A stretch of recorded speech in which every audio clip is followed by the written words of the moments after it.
আসসালামু আলাইকুম everyone welcome back to my Sharjin blog. আজি অকণমান বাহিৰত ওলাই গ'লো ফুৰিবৰ কাৰণে নেহৰু পাৰ্কৰ পৰা আহি অকণমান পানী পুৰি খালোঁ বাহিৰত। পানী পুৰি খোৱাৰ পিছত আইচক্ৰীম খালোঁ। আইচক্ৰীমৰ পৰা আহি আমাৰ বৌহঁতৰ ঘৰত গ'লোঁ। বৌৰ ভায়েকে মানে এটা ছোৱালী পলাই আনিছিলে, তো তাৰ কাৰণে আজি নিকাহ আছিলে। নিকাহত গোটেইবিলাকে বহি আছে আৰু মানে ঘৰৰে উকিল হৈছে, ঘৰৰে মানে সাক্ষী হৈছে। তাৰে লগত মোৰ আব্বাও সাক্ষী হৈছে আৰু ইহঁতে মানে সুধি আছে নিজে আহিছা নে এনে জোৰ জবস্তি কৰি আনিছা, মানে ভালকৈ সুধিব লাগিব ন, আজিকালি ছোৱালী ল'ৰাৰ কথা।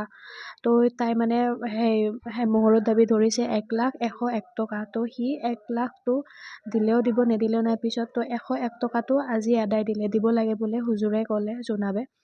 তো 101 টকাটো মানে দিলে আৰু তো মাকে অকণমান কান্দিলে। তো মাকে কিয় কান্দিছে গম নাপাওঁ।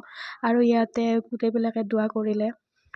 তাই কবুল হে বুলিও কৈছে আৰু ভালে ভালে নিকাহ কাবুল হৈছে। আৰু এতিয়া নিকাহ কাবুল হোৱাৰ পিছত ইয়াতে বয়ে মানে লাড়ু ভগাই আছে আৰু ইয়াতে মই মটিচুৰ কি লাড্ডু খালোঁ।